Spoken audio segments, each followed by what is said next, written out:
Hello everyone, welcome to the pre-match build-up for the game between Manchester United and Southampton at Old Trafford in the Premier League. Does complacency set in, or do we continue this sharp form? There is only one way to find out, and we have the starting lineups. They've come in relatively early, and I think some people might be slightly disappointed that Zirkzee is not starting, or Bayindir.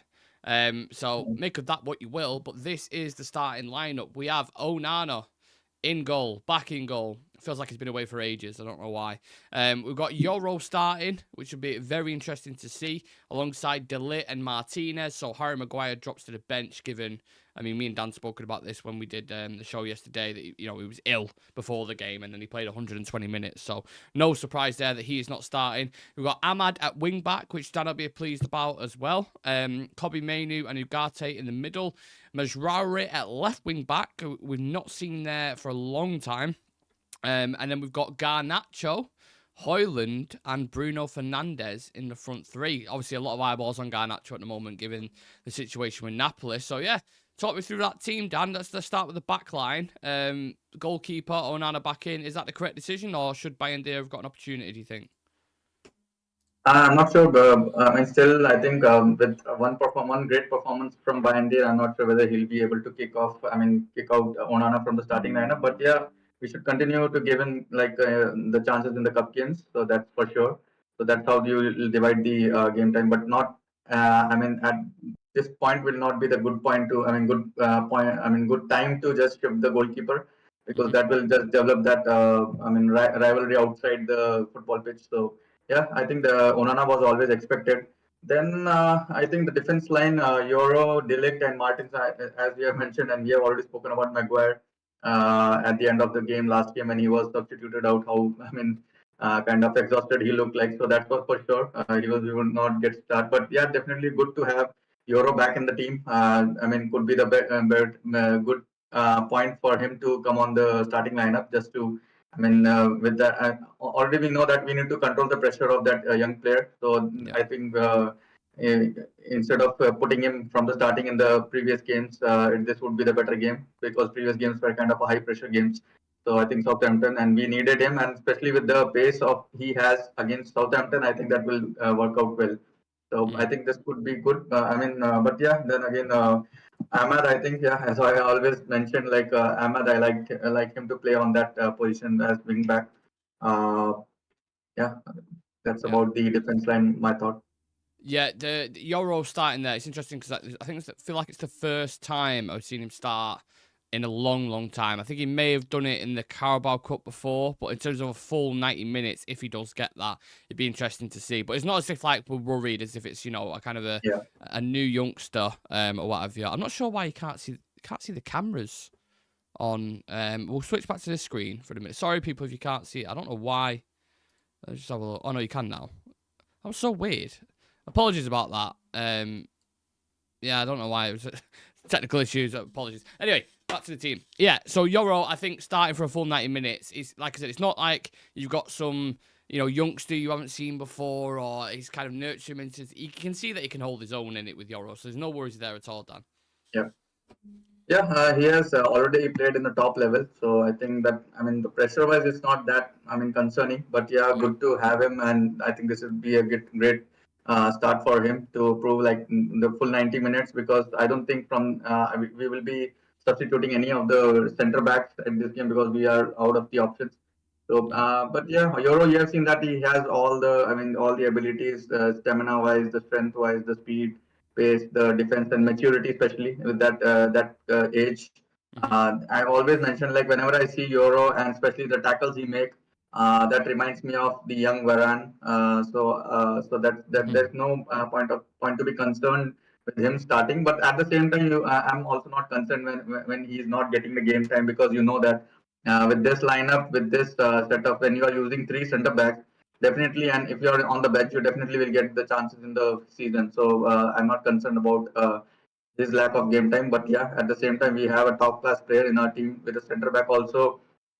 In the very young age, we have rarely seen a United young centre back. So that's a great plus for us, and a great platform for him to prove his worth. Yeah, what that team screams to me, when I look at it, it's like they're going to push up high because Southampton, we expect. I know they play a similar system to us, and they do play with a back five, so they're just going to sit back and try and counter effectively.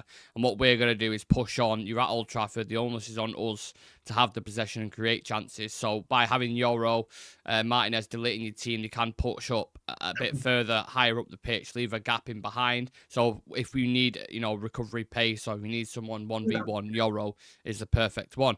The midfield, are you surprised maybe they're not shaking up, or Amarin's not shaking up a little bit in the middle, or do you think he's not done that because of the Newcastle game?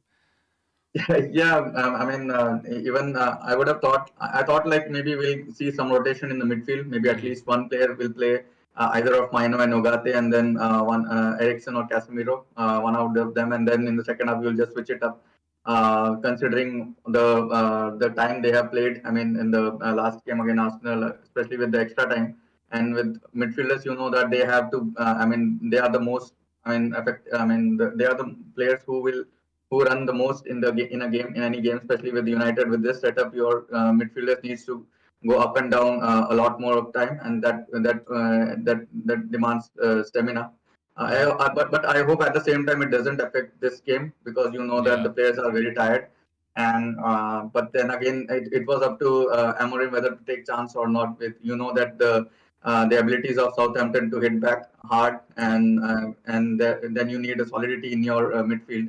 But yeah, if you have to, again, still, if you can make a good game out of it, at least in the beginning, or at least in the first half, or at least before 60 minutes, then you can switch up and bring on Casemiro or Ericsson into the play and give Maino and Ugarte some rest.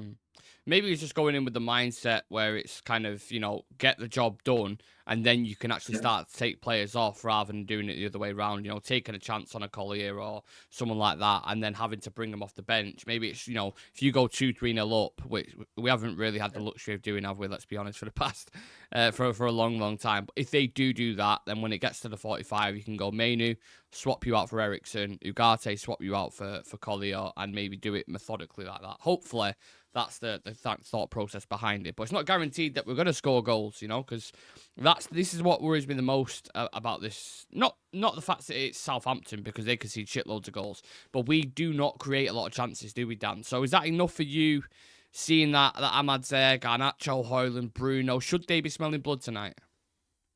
Yeah, definitely, because you see that especially as per this lineup, you can see on the right side there is total pace on the right side, and Yeah. that Ahmad and Garnacho, both of them are well capable of creating chances and always, hovering around the opponent box. And whenever they receive the ball, that there's going to be something happening when we are in possession. So definitely, in the last game, the one of the concerning thing for me was with Bruno Fernandes. How he will be setting up in that. Against Arsenal, but we see that on the most of the attacks that came from the Bruno's end. So that's one of the positive as well, because in this setup, with Bruno playing as kind of a false position where he's not famous at, maybe on the wing side, but then again he has proved that when he plays on that side, he is well capable of creating chances. But theoretically, I'm still not that convinced, because that theoretically Bruno Fernandes is more effective when he's on the middle side of it. But past games, I cannot deny them also that he has proven his worth on the wing side as well. So from the both side, I think we are comfortable. But on the right side, that looks really fast and very pacey. So chances will definitely come in, and I hope Højlund score a couple of goals. So that's what I need from Højlund, because it's been long that we have seen goals from Højlund, and we need him to kickstart. Because still his career looks like, it's not yet started in Man United, with the expectation we had with him, with a proper striker, at least 20 plus goals in a season. So, and that I think he's a bit struggling to score goals. But if today, I think with Ahmad and Garnacho, so there are going to be a lot of chances created. So I think Højlund might get a couple of goals today. I must admit, I'm quite surprised Zirkzee hasn't started, I'm not saying that, it was so amazing against Arsenal that it was unconceivable and you have to do it because of that, but I feel like it's with Højlund at the minute, it feels a bit... I mean, I put a clip out before. I was only tongue-in-cheek, like, I did a bit of a heavy touch. But he's in bad form at the moment. You can't get away from it. He scored 2 league goals. I mean, he's only just above Southampton striker. in terms of how many. Exactly, you know what I'm saying? So he's not been great, and I feel like people are giving him maybe a bit too much wiggle room to say, like, oh, he's young, he's raw. That's fine. But I understand that, and maybe he shouldn't be starting for Manchester United. But switch it up. Just keep getting goals out of some of them somehow. Push them against each other. We know he can do it because he's gone on runs before where he scored, 10 in 10 or whatever it was under Eric Ten Hag, but then went extremely quiet. But if he can't score against Southampton today, when is he going to score, Dan? Yeah, so you see, when people are craving for Zirkzee to start, so what they mean is like even Zirkzee is not scoring goals. Højlund is also not scoring goals, but the difference is like when you see Zirkzee playing, he contributes more to the team. I mean, he brings in more players and into that play and good passing around with the players. But with Højlund, I think he's kind of a proper typical traditional striker who is more kind of a scoring goals. I know that we have tried him playing with a kind of coming behind and receive the ball and let the wingers fly, and but that's not working out because every time you see he's on the receiving end, I've hardly seen him controlling the ball. I know that he is using all his body to protect himself and just receive the ball, but that's not working out. But you see that with both the players not scoring goals, if you see compare and if you definitely will go with Zirkzee because he contributes more towards the defense side of it or high pressing or I mean playing a tiki taka kind of a play. So we have seen he's capable of that. But yeah, but on the other side, I would see I'm just thinking like maybe the manager is seeing Højlund as a long-term striker, so that's why he's giving him a lot of chances just to build his confidence on out of something.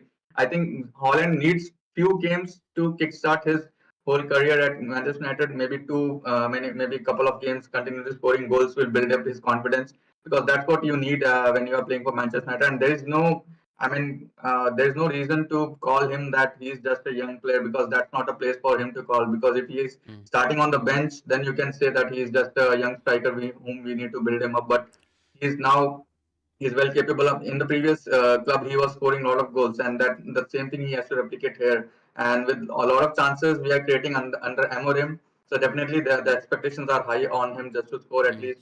And as I mentioned, about 10, 20 plus goals in the season. But yeah, we need at least few games to show us that he is well capable of scoring goals because we have seen his finishing bits and pieces here and there. He can score goals from headers, left foot, right foot, and he can dribble pass through a couple of defenders. So those qualities are there, but then it's just not clicking up for him. Maybe a couple of games like Southampton would be a best platform for him to show his worth here.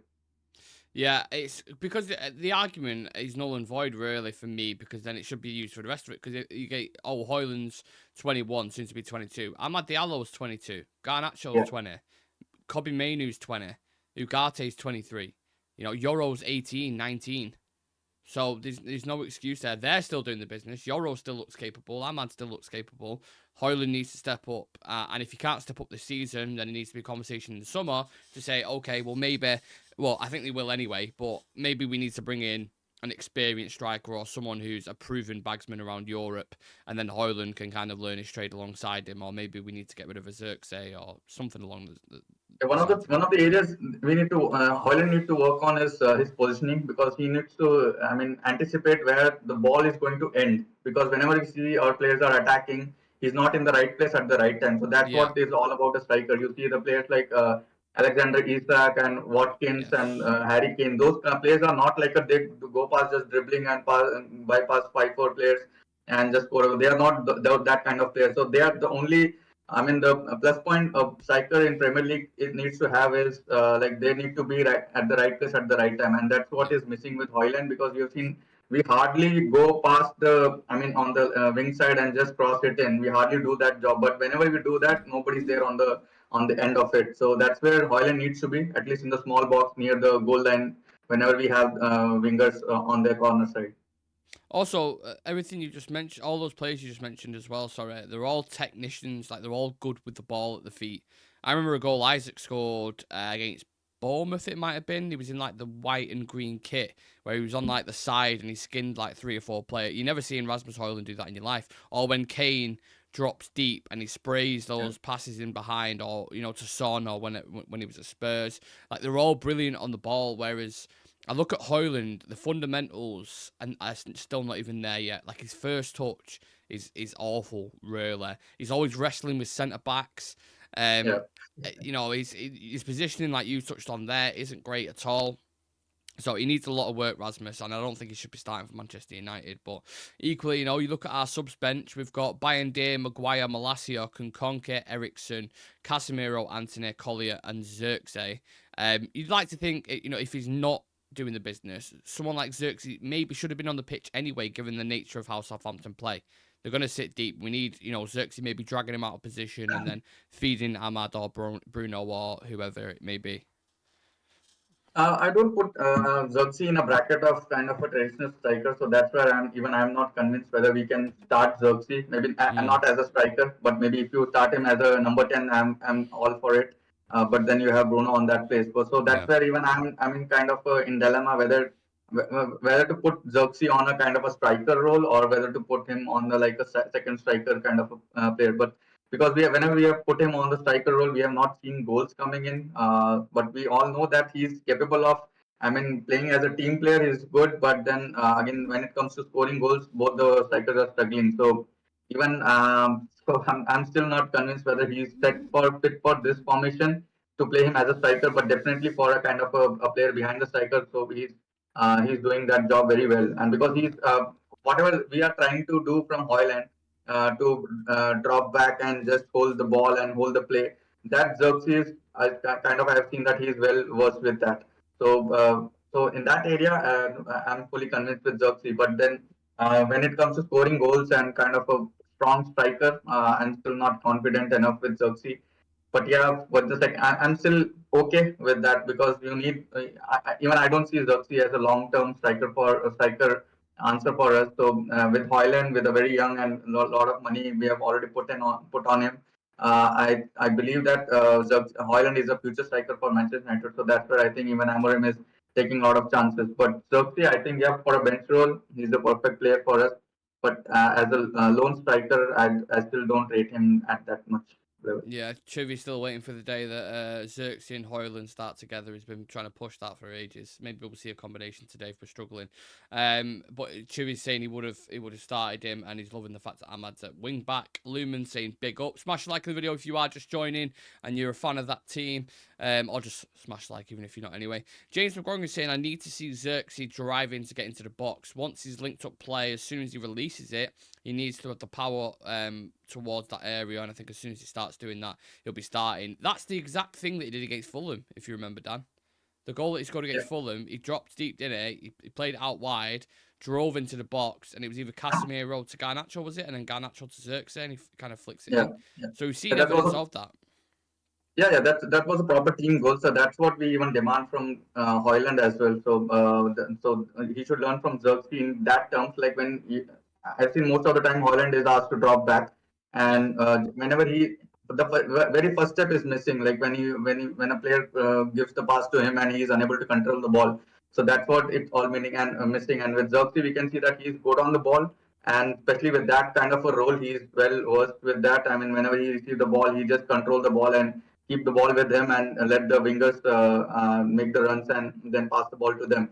But yeah, as a striker, you need to be, I mean, also sure that when you pass the ball, you have to make the run towards the goal line. I mean, that's what you have to do as a striker. But with Hoyland, something is not just clicking up whenever he receives the ball, he just loses the ball. But with Zirkzee, I think in that if we do more often those kind of play with Zirkzee, I think he's good with playing with the passing, with quick passing. He's very good. But yeah, then again, it's all about the occasion. Whether we get those kind of occasions with your wingers should be a pacey wingers when you are playing Zirkzee. Yeah, let's discuss the team as a collective then. Do you think the lads will be super focused and eager to prove people wrong today, or do you have something still in the back of your mind where you think these can still slip up even against Southampton? I mean, with all the history we have been through, I'm still not sure whether to put my money on United with this. I know we have the backing of last 3 games, but then again, you know that when suddenly at some random point, United will switch off. But yeah, the lineup looks very strong, and the moment the confidence is there from the previous games, I would rather put bet on United that today we are going to win comfortably, and maybe we'll see a lot of goals, especially with Hoyland. Somehow I'm feeling like with my sixth sense is saying like Hoyland will score a couple of goals today. Yeah, I just want to see kind of a clear evidence, patterns, and ruthlessness in front of goal today. Because if it's one of those where it's like, oh, we're creating loads of chances, but we're not finishing them, I'll still be frustrated because I'm like, you got an opportunity tonight to really put a marker down. I know it's against Southampton, but put a marker down and smash them 4-5-0 and put that stuff to bed. But it's in the back of a lot of United fans' minds that, in fact, oh well, we can't really trust them. They do still slip up. They got beat 3-0 at home to Bournemouth. They lost to Newcastle at home because Old Trafford is I was going to say slowly becoming a place where no one's scared. No one is scared of it. I even still think after the performances of United against Arsenal and against Liverpool, Southampton will still probably think we can get a point here. 1,000,000%. They'll be thinking that. Yeah, definitely, because we have not been that great when we play with home. Yeah, earlier it used to be like you remember in the time of a COVID, and we were like we were we had very kind of a good record against the away teams, but our home run was very bad. So that has been continued till this day. That with home we are we are battered like anything. And with the previous games where we have lost with the high margins, and we are very kind of open to concede goals a lot in a home game than compared to the away games. I don't know what's about that. There's definitely not a tactic, but maybe the mentality and the ability to absorb the pressure. So yeah, to be honest, I'm more convinced playing away than home because we have been like very bad playing home. So I hope, but with today I'm with the lineup and with the confidence, I'm kind of a 90% towards the win. But then the 10% what is holding me back is the energy which we have from the last game, because all the players are exhausted, and especially with the midfield, I'm not sure how electrifying they will be, or they'll be like kind of a slow start to the game. So that's where the danger can arise.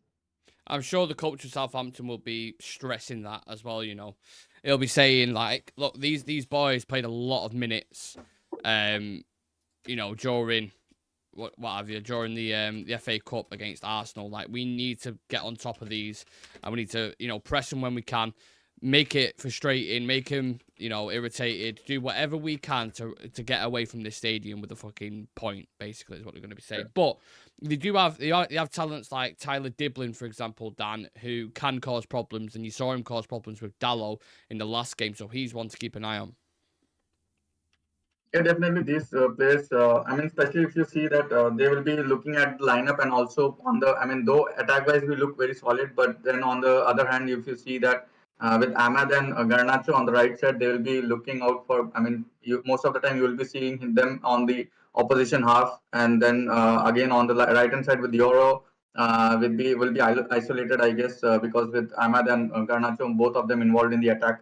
So there will be more. If I'm a Southampton manager, I would maybe suggest my players to just focus on that side of the United defense, because you know that the support on that side will be less as compared to the on the right side, because you know the Mazraoui is well capable of going up and down a lot. But with Ahmed, I know that he plays really well on that on that position. But with today's game, we know that a lot of chances going to be created from United side, and most of the time Ahmed will be focused on the attack side. So you will definitely see some space opening on the right hand side of United defense. So that's where I would see. The danger coming through us. So I think these players, kind of what you mentioned about, they are kind of good players who can make use of those areas and make use of the weaknesses. And the big thing about these kind of teams is like whenever they get chances, they don't lose them. So just they take the complete advantage of these type of situations, especially against the big teams. The City, the Arsenal, Liverpool. So those against those kind of teams, these type of players have taken full advantages of those weaknesses. So I think that's going to be a key role in this game as well. So we just need to be careful while going for an attack, especially on the right hand side with Ahmad. So if Ahmad is going up top, then somebody from the midfield should cover his position. So that's where we need to maintain that composure of the play. I'm sure Ugarte will be all over that anyway. I'm glad he's starting. But again, it's the legs side of it, because then we play Brighton on Sunday, and then we play, I think, Rangers on the Thursday, and then we play, I can't remember who it is after that, but someone else on a Sunday again. So it's games now every 3 or 4 days. They need to be careful in terms of how you're going to rotate and not, you know what injuries are like at Man United. You don't want a chance burning these players out or, risking injuries, especially during this period. So fingers crossed they won't do that. I'm just looking at other games over the past couple of games other games over the past couple of days. Sorry, I meant to say. And teams that have dropped points. You've had Chelsea drop points, Bournemouth drop points, Fulham drop points, Brentford drop points. People will be laughing, but they did. City drop points, Nottingham Forest, Liverpool. You also had Tottenham as well. Like all these teams that are above us. People might be laughing at some of the teams that I mentioned, but West Ham won. And they're above us now. We are 15th in the league currently as it stands. So there's a lot of optimism, granted, because of the way we've been performing against Liverpool at Anfield and Arsenal, etc. But we need to start climbing that table now, don't we?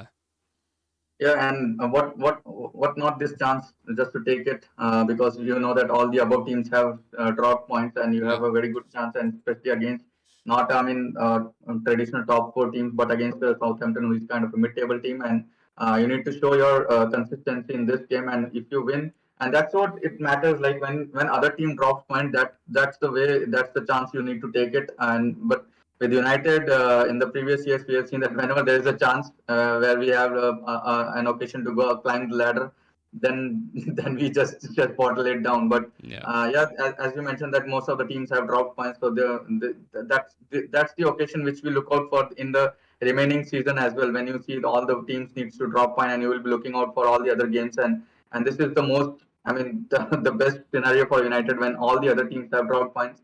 You need to just snatch that 3 points out of it. And I hope that we need to push this game hard at least till the 60 minutes, because you know that the players with having less energy, you cannot keep this game running till the end of the end of the 90 minutes, and you need to just finish it off just before at least before 60 minutes, and then you can rotate a bit and maybe bring all the 5 players all together just to balance that out, because the next game is in within 2 or 3 days. So that's where you need to control, because you cannot go till more than 60, and then you will be calling out for injuries definitely, because the Arsenal game was very, very tight and very, very hectic, and all the players would might have not yet recovered from that. So you need to just finish this game off within 45 to 60 minutes, and just slow down the pace of the game, and just keep defending.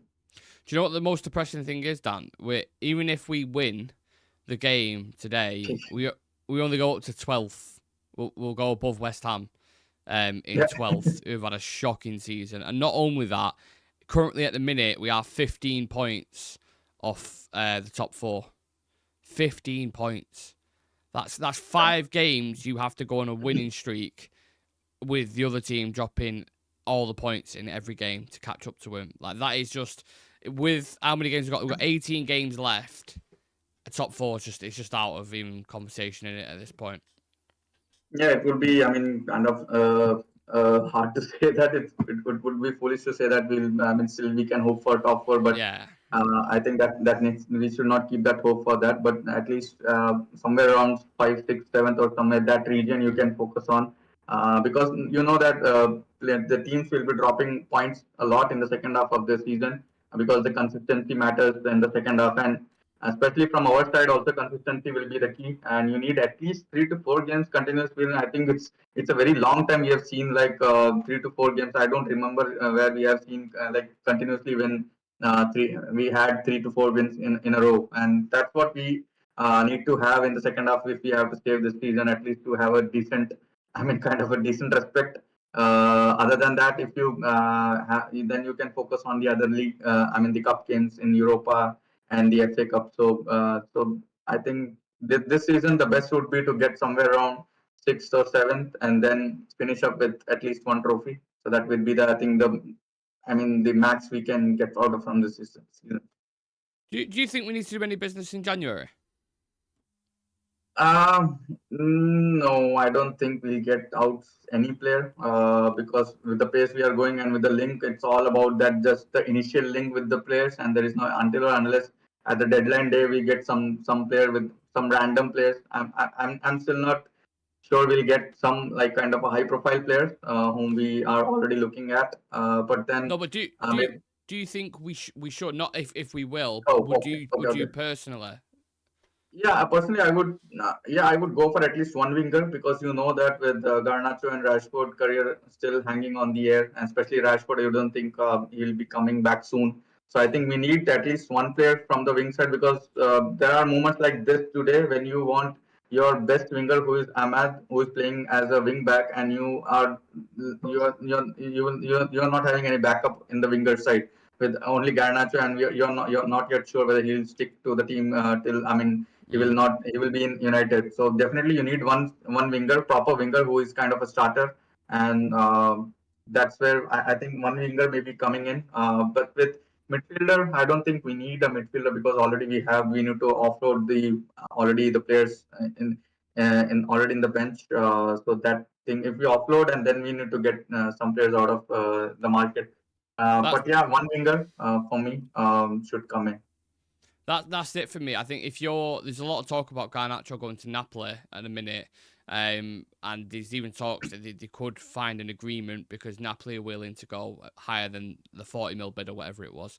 Let's say we Yeah. end up getting £50 million for him. I would be absolutely livid if they sold Garnacho this window and then didn't replace him in this window. Like, if you're going to get rid of him, given the season that we've had and the output that he's had, and then not replace him for the season, one, it's just stupid and naive. And two, we're not scoring goals as it is. He's one of our highest. As much as he maybe not played under Amarin a lot and he might not suit the system, you can't let him go and not replace him, can you? Yeah, definitely. Even I've mentioned this before. Like I'm totally against this move, whether we are getting 60 million or 70 million, because with the history we had of getting players in the January is very bad. I think Yeah. only the thing is, I mean, only the best deal we had is Bruno Fernandes, but then in getting him on January market. But then again, that thing was Bruno. With Bruno, it was like going for a long time. But now if we sell Garnacho, who is kind of a high potential player who has so much effectiveness when he comes on into the play, and to replace him with any other player, and especially when we are at this moment of the season where we are struggling a lot and we need players to step up. Even though with the off the pitch, Garnacho had some problems, some issues with the manager, but then we know that when he's on the pitch, definitely he's going to create chances. Against any team, he is well capable of creating chances. So, and I'm totally against this move, whether we are getting another player or not, because we have seen the capability, we have seen the abilities of Garnacho and what he brings on the pitch. And I'm not sure, even I don't want to play a gamble against, I mean, bringing any other player from different league who is then again will be, sticking out with the reason that whether it's just his first season when it's kind of, we can just give him the clean slate. But that's not the thing here, especially in this condition, especially where we are in the table. So you cannot take a chance on it. If you are going to take a chance, then definitely first get a player and then sell Garnacho, because you know that when if you sell Garnacho, I'm totally not sure whether we'll get another player of that capability. Yeah. So I'm totally against this move.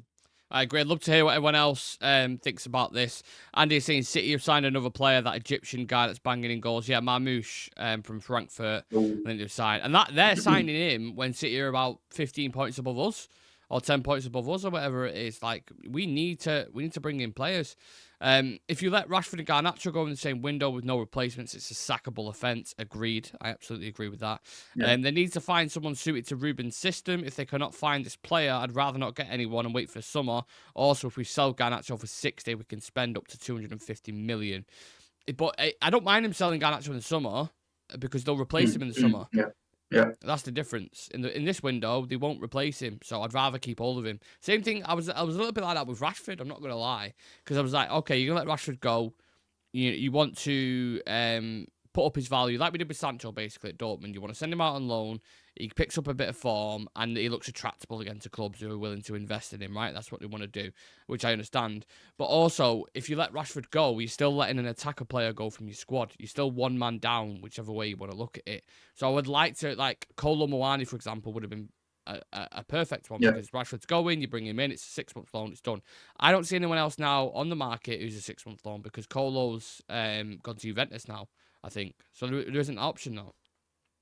Yeah, I don't think we have any, I mean, great options in the market at this point, especially in the January, when you know that the January window has been a bit quiet from our side, looking out for players, though we are, I mean, rumored with all the players that as usual, but strongly linked with no one at this point, and especially with the lack of strikers, and we need, I mean, you cannot depend on any of the players, especially when you consider our team, when Holland is not kicking out, I mean, Zirkzee is not kicking out, and the only players who are kicking out was I mean the Garnacho and the Ahmad, and Ahmad is most of the time he's, I mean, if time comes he will be utilized on the wing back role, and then Garnacho, if you leave him then we are left with no one.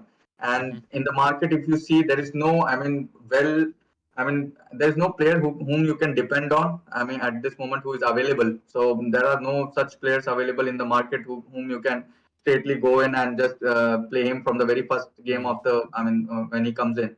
So Yeah. that's why I want to be quiet from our side rather than I mean, focusing on selling players. But yeah, I'm totally up for it when it comes to selling players in the summer, where you know you have all the time in the world to get another player and the replacement, especially today's date. And I think it's today is 17, somewhere around 16, 16th. 17. Yeah. So, and if you're letting Garnacho go, it will still take a couple of days and to complete this deal, and then you start looking out for another replacement. And the other team, opponent teams, to whom we are going, they will be like, I mean, they will be like quoting every player double or triple the rate whenever United comes in the race. So that's why I don't want to take a chance with letting players go at this point. But with Rashford, I can understand, like he's, I mean, he has, I mean, it's not repairable at this moment, his relationship. But yeah, if you can let him go for a loan. But to be honest, I don't see him fitting well in this type of system, because you need your wingers to track back a lot. And with Garnacho in his young age, you can just groom him and you can train him to, I mean, go up and down the pitch, and you can, I mean, I can train his mentality. But with Yeah. Rashford in his level, with his age, I'm not sure whether you can mold him to this system at this point. I mean, he would work well with those systems where you need your wingers only to focus on the attack. So that Mm. kind of system he'll work very well. But with this system, when you need your wingers to also contribute in the defense, so that's where even I'm not that much, I mean, holding myself to hold back Rashford. So if a good price comes in, I'll be all over it, that move, because you know that at this point you cannot bring Rashford back into the team. But yeah, if you see the market, there is no any, I mean, reliable options, to be honest. I'm fascinated to see what happens with Garnacho and Rashford if they do end up going in this window, because I want to see if, because that's ruthless from Amarin, in my Yep. opinion. If he's coming and gone, Rashford, you're gone, Garnacho, two of the favourites, like heavy Yep. Yep. Yep. favourites, in the team, and two big characters and two big personalities, for him to come in and go, yeah, no lads, you're not fitting into the ethos that I see in this team, and the collectiveness and togetherness.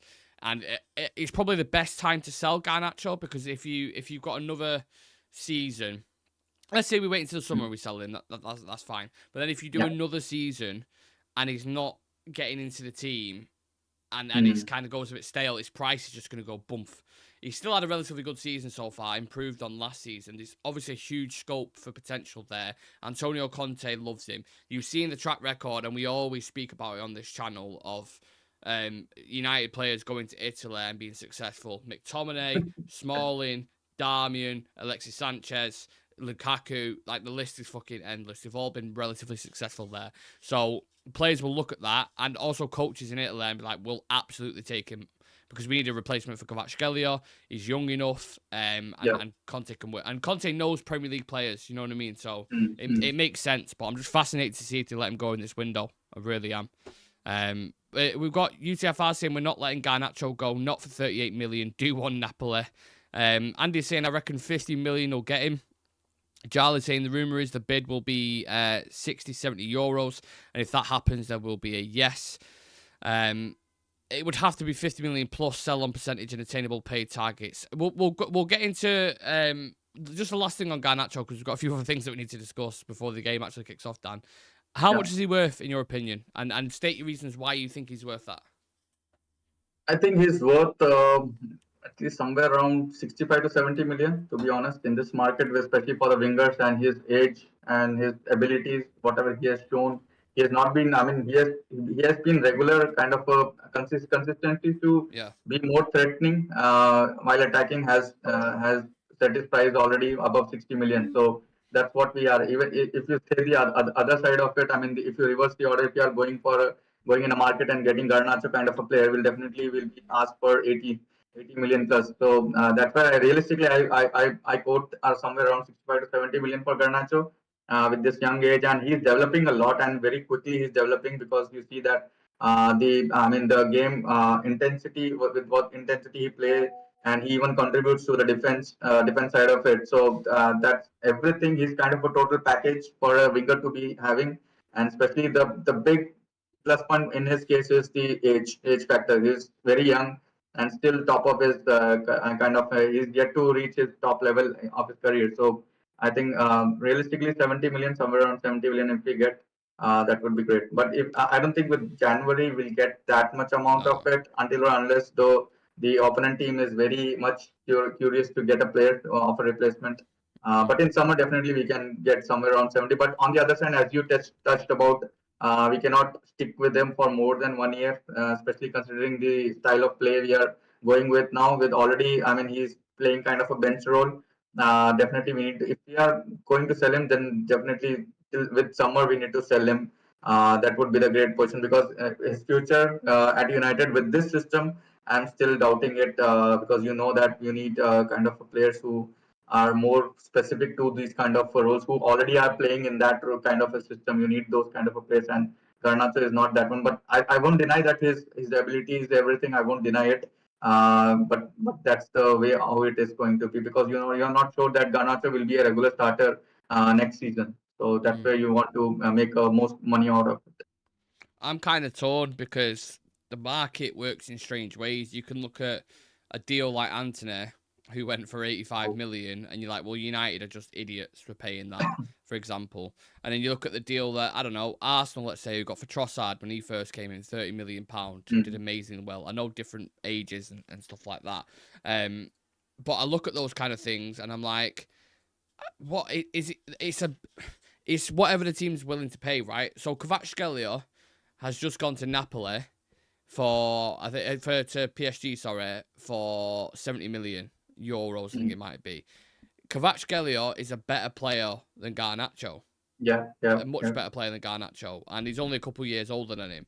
So if I'm in Napoli's shoes and I'm like, well, we've just sold one of the what's the word I'm looking for? One of the most popular wingers, let's say, who a lot of clubs are looking at in Europe for 70 million. We're not going to give you £70 million for Garnacho. So exactly. that's why I would say maybe he's a bit less. And then you look at other wingers who have moved to the Premier League, and Doku, for example.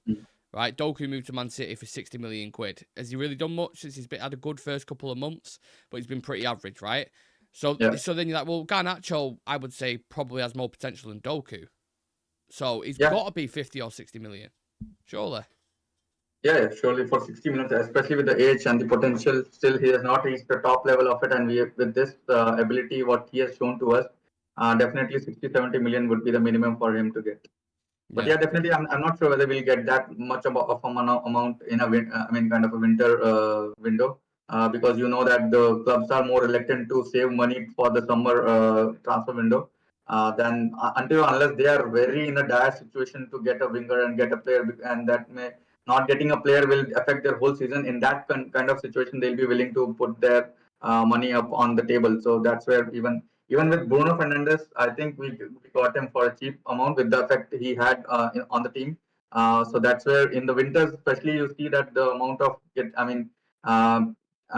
are open to pay a lot of amount is less as compared to summer window.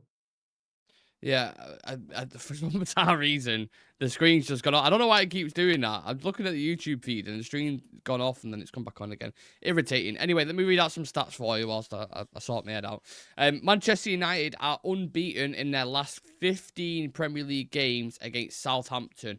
1-7, drew 8. Since a 1-0 home loss in January. I hate saying them stats because they always think that they can just ruin it.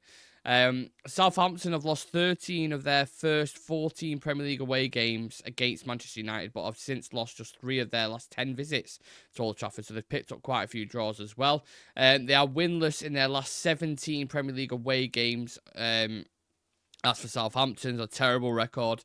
And 9 of United's 28 Premier League goals conceded this season have been headers, while 9 have also come from corners. In both cases, these are the league high percentages, 32%. Only Wolves have conceded more.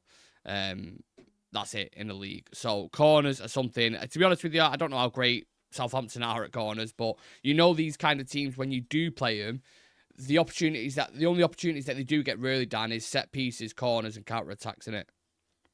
Yeah, definitely. And also with considering with United, you've seen that we have already always struggled with defending those corners or the free kicks, and that kind of situation I think will be a trouble for us, because that even creates an anxiety between them, because it has become like a tradition for us. Like whenever we concede a corner, and you will have like 50% in your mind, like, oh no, this goal is this ball is going inside the goal. So even the opponents will be thinking of, and definitely they will have a plan for it whenever they receive a corner, and they know that we are already struggling with defending those dead ball situations. So I think, yeah, with this, I hope we'll be controlling the game, especially with the possession. But that in that case, you will see that opponent team, Southampton, will be looking out for these kind of moments where they get a dead ball situation and they can score goals from that. And we need to be on the toes to defend them, because we have been struggling in that area, and we have been improving in the last game. We have seen that with Arsenal, we have defended them a lot better compared to the previous games, but that is improving. But then again, you have to be on your toes, especially because now, and I don't know whether my theory is right, but when you are already tired and when you're defending a corner, you will be reluctant to jump for that with your full strength. So that's just my theory, and I know, but Yeah. that laziness will just kick in the game, just to be active in those kind of situations. So definitely Southampton will be looking out for those moments to take a more advantage of it. There's a couple of quotes coming in from the manager about the changes at the back. He said Maguire is tired. He's had a tough week. I think Southampton will play without a striker and with more speed. Lenny Yoro is a quick player and a top talent. He's ready to cope with the demands of the game, which is very interesting. By the way, so that's some breaking news. Solskjaer is going to become the new manager of Besiktas, which means Jose Mourinho is the manager of Fenerbahce, which means you have Besiktas versus Fenerbahce, Ole versus Jose Mourinho, which is interesting. You got Fred in there, you got Amrabat, you got some interesting narratives there. That's just breaking news coming into us at the moment, which is I'll definitely be watching that game. I'll tell you that for free. But look, just very quickly on Southampton before we get into the betting slips, Dan. I mentioned at the start of the show that they play a similar system to us. They are going to sit deep, defend, look for counters, look for little set pieces. Their new coach is a bit of a headmaster, if you want to call him that, a bit of like a dull kind of one of those characters. He'll just try and get the job done. He's got evidence of keeping teams up in the Italian league before, those kind of relegation scraps. But they have got one win in the league in total. They've conceded 44 goals. They could end up with the worst points tally ever.